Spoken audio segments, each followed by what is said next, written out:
여러분 안녕하십니까? CJB 아침 뉴스입니다. 충북대학교가 어제 교통대 측에 투표 연기에도 불구하고 우선 단독으로 통합대학 교명을 선정하기 위한 투표를 실시했습니다.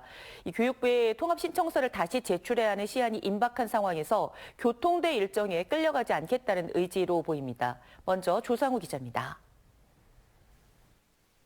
충북대학교 교직원과 학생들에게 중앙선거관리위원회 온라인 투표 시스템 링크가 발송됩니다. 충북대와 한국교통대 측이 각각 2개씩 제출한 4개의 교명 후보 가운데 하나를 선택하는 방식입니다. 양 대학이 공동 참여한 교명선정위원회가 득표율 합산 방식으로 1위를 선정키로 합의해 구성원 수의 많고 적음에 따른 불이익은 없습니다. 충북대는 충북대를, 교통대는 한국국립대를 통합대학 교명으로 밀고 있는 상황입니다. 우선 충북대학교는 충청북도 거천국립대학교 교명이고요. 그리고 이 교명에는 우리의 정체성과 자부심이 담겨져 있습니다. 그래서 이번 진행되는 통합대학 교명 선정 투표에서 기호 2번 충북대학교를 반드시 지키고 나갈 예정입니다. 교통대 측의 투표 연기에도 불구하고 충북대가 투표를 강행한 것은 통합신청서 교육부 제출 시한이 임박했기 때문입니다.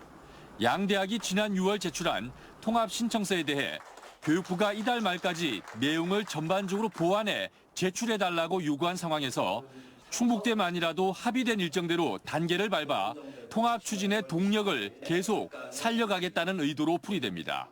통합 신청서에 담아야 하는 통합대학 교명은 그동안 양 대학이 각각 구성원 공모 방식으로 2개씩 추려내고 최종 후보 교명을 선정하기 위해 투표 날짜까지 잡았지만 교통대 측이 돌연 연기를 결정했습니다. 충북대는 투표 결과 공개 시점과 오는 29일로 예정한 통합신청서 보완 제출에 대해 교통대 상황과 대학 내 논의를 거쳐 결정한다는 방침입니다. CJB 조상우입니다. 반면에 한국교통대는 교명 투표 대신 통합 진행 상황에 대한 설명회를 열고 공식 입장을 밝혔습니다. 통합의 주요 쟁점 사항이 하나도 합의가 되지 않은 상황에서 투표는 무의미하다며 충북대를 강하게 성토했습니다. 이윤영 기자가 보도합니다.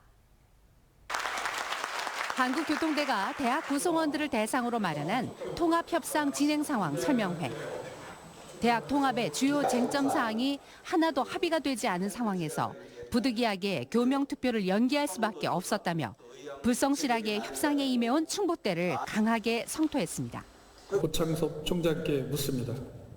지금까지 통합신청서에 담을 양대학 간의 합의 내용은 무엇입니까? 합의 사항 없이 우리 대학 구성원들에게 무엇을 설명하고 무엇에 대해 투표를 요청할 수 있다는 말입니까?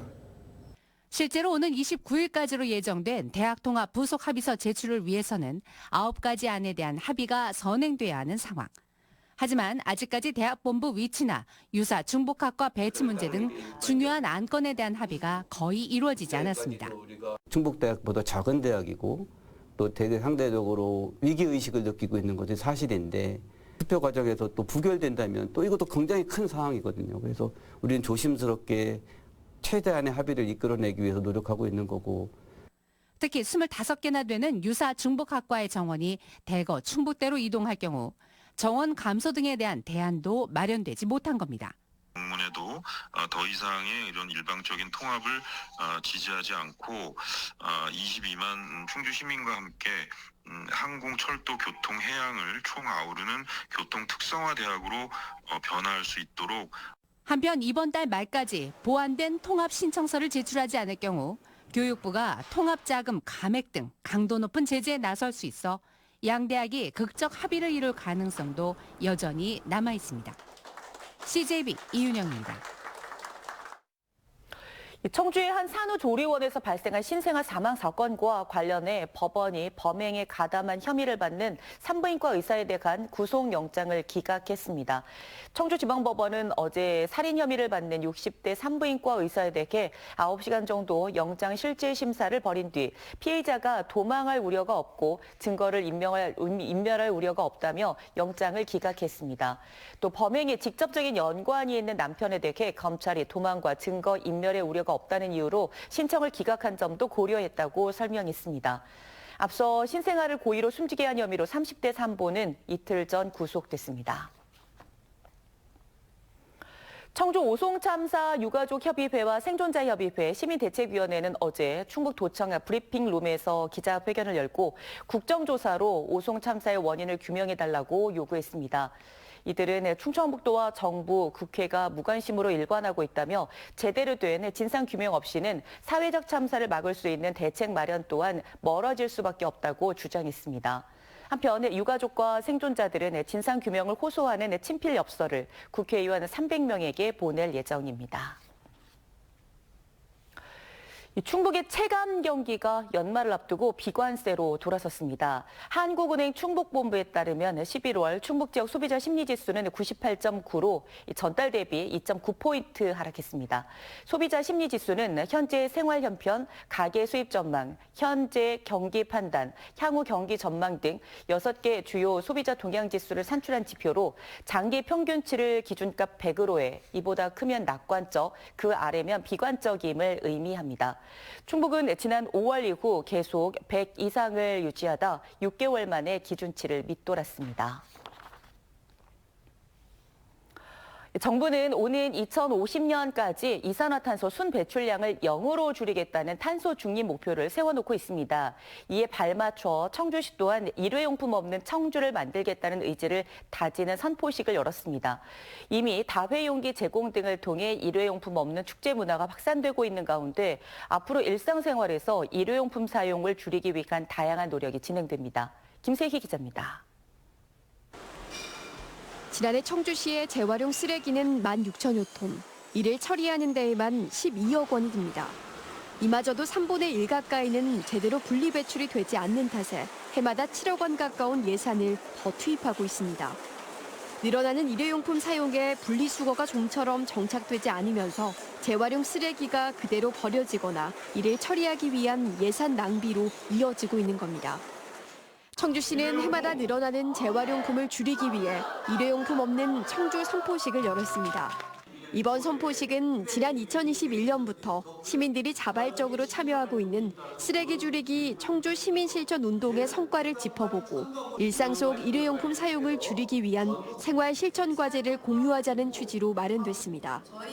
쓰레기를 줄이기 위한 한 방법이 일회용품을 줄이는 것이고, 그래서 이제 일회용품을 줄이려면 사실은 시민들의 그 실천이 가장 중요하고, 이미 올해부터 시행된 친환경 정책도 있습니다. 청주시는 올해 열린 대규모 축제에 다회용기 80만여 개를 공급하면서 100여 톤의 일회용품 쓰레기 배출을 줄였습니다. 이번 선포식을 계기로 청주시는 일회용품 없는 축제와 장례 문화를 확산한다는 계획입니다. 특히 내년 1월 문을 여는 청주시 다회용기 공공세척센터는 일회용품을 줄이는 데 큰 역할을 할 것으로 보입니다. 내년 초에는 우리 청주시에 전국 최초로 다회용기 공공세척센터가 준공 개관이 됩니다. 그러면 앞으로 일회용품 없는 청주가 더 속도감 있게 또 더 많은 시민들이 함께 참여해서 2050년 탄소 중립 실현을 위해 2030년까지 온실가스 229만 톤 감축을 목표로 하고 있는 청주시. 이번 선포식이 탄소 중립을 위한 마중물이 되기를 기대해 봅니다. CJB 김세희입니다. 도내 인구 5만 명 미만 지자체의 부단체장 직급이 내년부터 4급에서 3급으로 상향 조정됩니다. 행정안전부는 지방자치법 시행령 개정안과 지방자치단체의 행정기구와 정원 기준 등에 관한 규정 개정안을 입법 예고했습니다. 골자는 인구 5만 명 미만 군 부단체장은 서기관인 4급에서 부이사관인 3급으로 격상하는 것으로 충북에서는 영동과 보은, 증평, 괴산, 단양 5곳이 해당됩니다. 개정된 조례는 공포 후 내년 1월부터 시행됩니다. 제천시가 여성가족부가 지정하는 여성 친화도시에 재지정돼 내년부터 5년간 지위를 유지하게 됐습니다.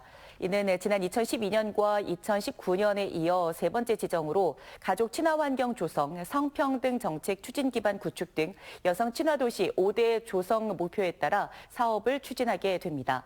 현재 여성 친화도시로 지정된 도내 지자체는 총 7곳입니다. 충북 농협을 중심으로 쌀 소비 촉진을 위한 활동이 각계에서 이루어지고 있는데요. 이번에는 충북 농협과 충청대가 각각 쌀과 예산을 지원해 학생들을 대상으로 500원 점심밥 행사를 가졌습니다. 많은 학생들이 몰려 큰 호응을 얻었습니다. 최연석 기자입니다. 충청대학교 학생 식당입니다. 평소와 달리 점심을 먹기 위한 줄이 길게 늘어섰습니다. 점심값은 단돈 500원. 충북 농협이 지역쌀 20kg들이 200포대를 지원하고 충청대가 예산을 지원해 마련했습니다. 학교가 멀다 보니 아침은 보통 거르고 점심은 간편식으로 하던 학생들은 크게 반깁니다. 평소에는 한식을 잘 안 먹는데 오늘 이 행사로 인해서 쌀도 많이 먹을 수 있고 맛있게 먹을 수 있어서 좋습니다. 평상시에는 이렇게 많이 오진 않는데 이번 행사를 통해서 학생들이 학교 식당에 많은 관심을 가지고 있는 것을 깨달았습니다. 앞으로도 더 진행했으면 좋을 것 같습니다. 500원 점심밥 행사는 쌀 소비 촉진을 위해 충북 농협과 충청대가 뜻을 모았습니다. 학생들에게 단순하게 점심값 할인을 넘어 지역쌀의 우수성을 알리고 건강한 식생활 문화 정착을 돕기 위해서입니다. 요즘에 K푸드가 사실은 뭐 김밥이라든지 이런 게 유학생들에게는 인기가 있는데 우리 정작 국내 우리 학생들은 그것을 외면하고 있어서 이런 계기를 통해서 K푸드도 알고 쌀 소비도 촉진되는 대학 측은 학생들 호응이 큰 만큼 정례적으로 쌀 소비 촉진을 위한 값싼 점심밥 행사를 계속해 나갈 계획입니다. CJB 최연석입니다. 사단법인 징검다리가 마련한 사랑의 연탄 나눔 출정식이 어제 청주 청암 어린이공원에서 열렸습니다. 사단법인 징검다리는 CJB 청주방송, 충청타임즈가 함께 지난 10월부터 한 달간 시군 순회 모금과 캠페인을 진행했습니다. 어제 출정식을 시작으로 사단법인 징검다리는 올해 취약계층에게 연탄 15만 장을 지원합니다. 전국에서 12번째로 충북의 자립준비 청년을 위한 보금자리인 희망 디딤돌 센터가 들어섰습니다. 삼성전자가 50억 원을 후원해 마련한 희망 디딤돌 충북센터는 자립준비 청년의 주거 공간으로 쓰이는 15개 생활실과 체험실, 공유공간, 상담실 등을 갖췄습니다. 한편 어제 개소식에는 김영환 지사와 박승희 삼성전자 CR 담당 사장, 김병준 사랑의 열매 회장 등 100여 명이 참석했습니다. 인간과 자연에 유해한 성분을 배제하고 탄소 중립 등을 추구하는 클린 화장품의 산업화 기반 시설인 가친 한국화학융합시험연구원 화장품 바이오 연구소가 착공했습니다. 어제 청주 오송 산업단지에서 열린 착공식에서는 정선용 행정부지사와 신병대 청주시 부시장 등 50여 명이 참석했습니다. 화장품 바이오 연구소는 내년 11월 준공 예정으로 13,000여 제곱미터의 부지에 커뮤니티 동, 시험평가동, 생산연구동을 갖추게 됩니다. 충주시가 2025년 그린 뉴딜 전선로 지중화 공모 사업에 선정돼 국비 등 55억 원을 투입합니다. 이 사업 구간은 부민 삼거리에서 제1로타리까지 충주 자유시장 인근 도로 80m로 전선과 통신선을 지하로 매립해 보행자 안전과 도시 미관을 확보할 계획입니다. 앞서 충주시는 수안보 도시 재생사업 구간 배선 전로 지중화 사업도 진행 중입니다. 단양군과 한국수자원공사가 수돗물 사랑방 설치 운영을 위한 업무 협약을 체결했습니다. 수돗물 사랑방은 스마트 음수기와 텀블러 세척기 등 수돗물 음용 체험 공간과 휴게 공간을 갖추게 됩니다. 사랑방은 내년 하반기까지 다누리 복합문화광장 부근에 조성될 예정입니다. CJB 아침 종합 뉴스를 마칩니다. 고맙습니다.